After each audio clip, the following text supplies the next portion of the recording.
Tu avevi la domanda che ho fatto, est-ce que vous No. avez... Non? Non. À la question que vous venez de poser, qui me paraît très très importante, il faut souligner donc le rôle des enfants.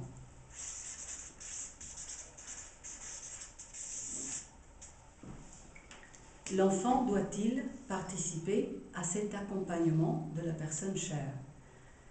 Nous sommes en train de parler bien sûr d'une personne qui arrive à la fin de sa vie ou parce que pour des raisons naturelles comme le grand âge, c'est-à-dire ça peut être l'accompagnement d'un grand-père ou d'une grand-mère, mais ça peut être aussi pour des raisons de maladies graves et qui ne pourront donc pas être guéries.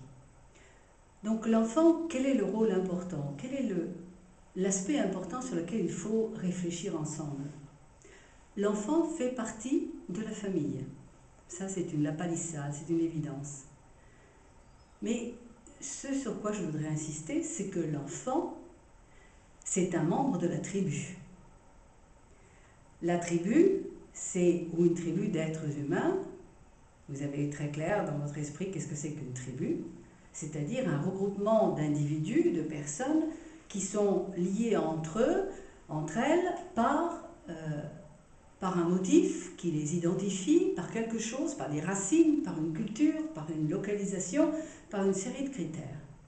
Et il y a donc une interaction entre ces personnes où chacun a son rôle à l'intérieur de la tribu, chacun est important, chacun porte sa petite pierre à la construction de l'édifice.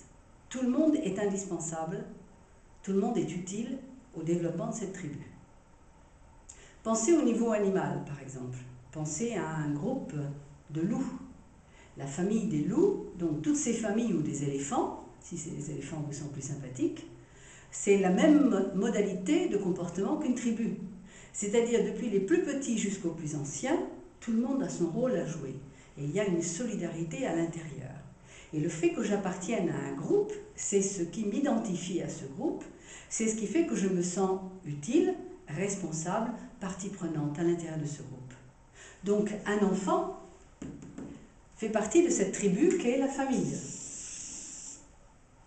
Exclure un enfant d'un élément, d'un événement qui est en train de se passer à l'intérieur de sa tribu, de son groupe, c'est le couper de son lien. Donc, il est évident qu'il faut savoir de quelle façon on peut impliquer un enfant, selon son âge, selon sa sensibilité, selon la réalité qui est devant lui, selon les rapports qui existent, selon le lien d'affiliation. Mais il est important, il est fondamental que l'enfant ne se retrouve pas exclu, mis au banc de sa tribu.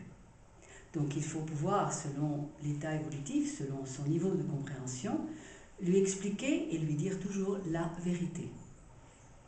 Le problème de la vérité est une des questions, un des chapitres sur lequel, dans le cadre de cette formation, nous reviendrons parce que c'est extrêmement important. La vérité est un des éléments de base sur la construction de l'équilibre et de la sérénité dans une relation. Maintenant, il faut savoir que tout n'est pas bon à dire, il faut savoir quand dire, il faut savoir comment dire, il faut savoir expliquer, il faut savoir accompagner la vérité. Donc ça, nous y reviendrons dans un des chapitres de notre formation.